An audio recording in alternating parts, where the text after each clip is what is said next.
I received a phone call one evening, and it was from Eric's cousin through marriage. And she told me to sit down, and she said that she had really, really bad news. And the bad news was that Eric was no longer with us, that he had been killed in his studio. And at that point, it was still an open case. We didn't know, who did what. Just to fast forward and not to delve into that too much. Basically, his killers were convicted, and they were a group apparently that were recording during a session or something in his home studio back in East St. Louis. And they have all been tried and convicted. They apparently robbed him and did some other things. So it's really eerie because the last one of that company, of that, basically of my start, was P-Man Sam. And he too, maybe a year ago, I believe it was killed. He was murdered. So we're talking Norberto Candyman Morales. We're talking Tony Patterson. We're talking Eric Griffin.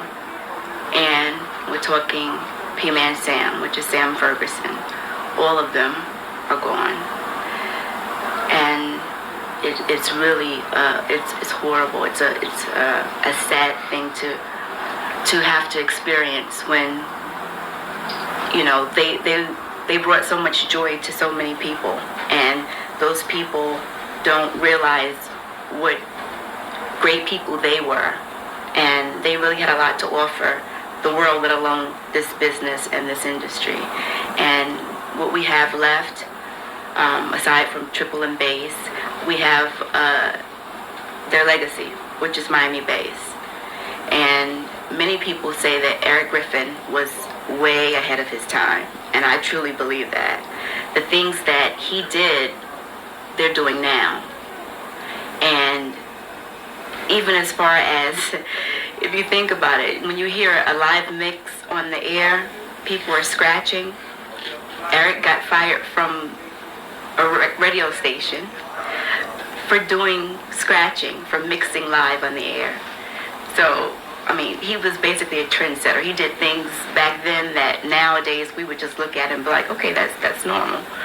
But they were a good time, and they had, like I said, a lot to offer us all, and we can still support them by just listening to Miami bass and remembering that behind those drums and behind that music that we danced to, that took hours and hours of preparation and of someone actually composing that, and it's a great thing. It really is.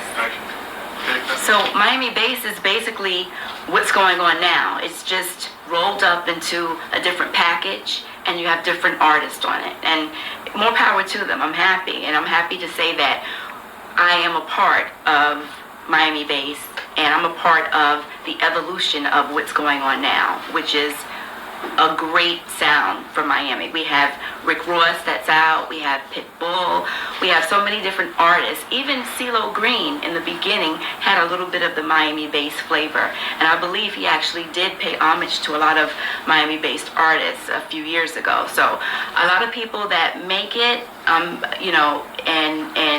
are willing to say where they got the sound from, or where they incorporated some of the little sound or style from.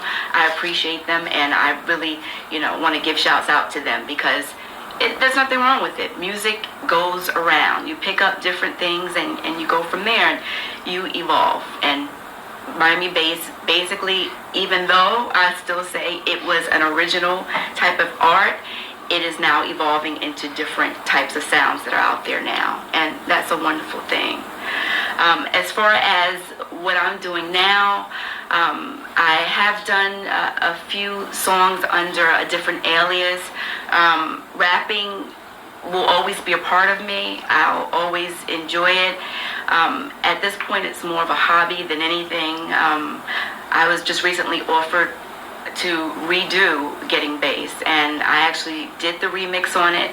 Didn't do the vocals. Some things happened, and I'm good at that. I think I'm going to stick with what I'm doing now, which is being a mom. I have 22-month-old twin boys, and I'm also studying for the LSAT. I'm going to be a judge one day, so I'll never though forget my Miami-based roots. And I also do a little acting on the side. So that's where I am now, and I'm very proud of my history in bass. And what can you say? Make it mellow and drop that bass.